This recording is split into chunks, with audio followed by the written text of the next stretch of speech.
नमस्कार। आज हम फिर मौजूद हैं उसी सहनकोट में जहां कुछ दिन पहले हमने रिपोर्टिंग किया था और यहाँ के बारे में, यहाँ के पुरातात्विक अवशेषों के बारे में दिखाया था आपको। और यहाँ फैले हुए तमाम तरह के पुरावशेष और टूटे फूटे खंडहर, अभ्यंगनावशेषों के चिन्ह और तरह तरह के प्राचीरों को देखा जा सकता है जो लगभग पूरी तरह से ख़त्म होने के कगार पर आ चुके हैं। यहाँ हमारे पीछे सहनकोट देवी का मंदिर है और इस मंदिर पर आज मौजूद हैं। इस मंदिर के साथ साथ यहाँ के पुरातात्विक अवशेषों को एक बार फिर से देखेंगे और जानेंगे कि क्या जो इतिहास बताया जा रहा है कि इस एरिया का, इस इलाके का पूरा इतिहास अजातशत्रु और बिंबसार के आसपास का बताया जा रहा है, तो क्या ये सही है या इस पर केवल मिथ्या है और इस पर तरह तरह की कहानियाँ गढ़ी गई हैं। तो हमारे साथ बने रहिए। इस मंदिर के चारों तरफ के इलाके और मंदिर के आसपास और खुद मंदिर के बारे में भी अच्छी से विवरण देते हुए आपको इसके बारे में जानकारी देते हैं। ये मंदिर का मुख्य गर्भगृह है और यहीं पर देवी की प्रतिमा स्थापित की गई है जो इस मंदिर का मूल प्रतिमा है। और आप मंदिर की प्रतिमा को देख सकते हैं यहीं।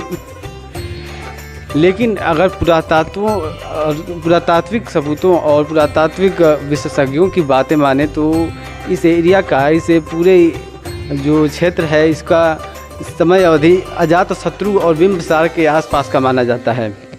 इस मंदिर के चारों तरफ का जो नज़ारे हैं और टूटे फूटे खंडहर हैं, ऊंचे ऊंचे टीले हैं और तमाम तरह के धीरे धीरे मिट रहा है और पूरी तरीके से ख़त्म हो जाएगा। तरह तरह की कहानियाँ बना दी जाती हैं। इतिहास के बजाय यहाँ पे दंत कथाओं को कहानियाँ और इतिहास बनाकर लोगों के समक्ष परोस दिया जाता है। लेकिन इस जगह का असली इतिहास क्या है अभी तक अनजान है। तरह तरह की कहानियाँ, ऐसे दंत कथाओं और ऐसे नायकों की कहानियाँ जोड़ दी जाएंगी जो इतिहास के किसी पन्ने पर कहीं भी आपको देखने को नहीं मिलेगा, ना ही भारत के इतिहास में और ना ही धार्मिक साहित्यों में और ना ही किसी ग्रंथों में। लोगों की दंत कथाओं में पर आधारित कहानियाँ ही देश के इतिहास को बनाकर लोगों के समक्ष परोस दिया गया है और इसका जिम्मेदार सिर्फ और सिर्फ भारतीय पुरातत्व विभाग ही है, क्योंकि जिस तरीके से ये अपना कार्य में बेरुखी दिखा रहा है और इतिहास को अपने हाल पर सड़ने के लिए छोड़ दिया है, ये अपने आप में भारत और भारत के इतिहास के लिए एक संकट है।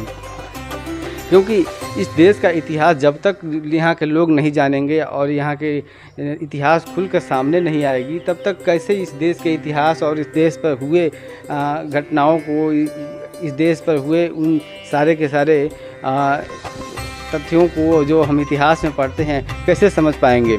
सहनकोट के इलाके का इतिहास लोगों में किस तरीके से प्रचलित है और लोग इसके बारे में क्या सोचते हैं, क्या जानते हैं। इस मंदिर परिसर में कई लोग हैं, इनसे बात करेंगे और थोड़ा जानने की कोशिश करेंगे कि लोग इसके इतिहास के बारे में क्या जानते हैं।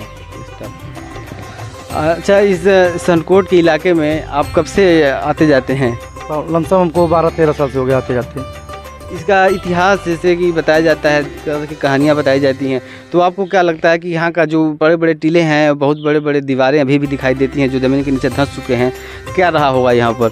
यहाँ पे वही रहा हुआ जो मान लीजिए सब है, जो बारी बगीचा था यहाँ पे, ऊंचे ऊंचे मंजिल थे यहाँ पे, सब दूसरा था, ठीक है। और अब तो हट गया है, फिलहाल दब गया है और जो बचा यही बचा है। बाकी सारों परिवार देख रहे हैं आप। प्रतिमा लगी है देवी का, इस प्रतिमा के बारे में? ये मंदिर बना लमसम 20-22 साल हो गया और हम तो 12-13 साल से आते जाते रहते हैं और अच्छी खासी भीड़ भी होती है यहाँ पे। लोग पूजा भी करने आते हैं, अपना पूजा पाठ करते हैं, जो भी करते हैं उसके बाद फिर चले जाते हैं। हमको यही पता है। मंदिर काफ़ी पुराना नहीं है लेकिन यहाँ पर श्रद्धालुओं की भीड़ हमेशा लगी रहती है। यहाँ इस देवी के जितने भी भक्त हैं वो अपने सावन के महीने के साथ साथ नवरात्र में भी काफ़ी भीड़ देखने को मिलती है।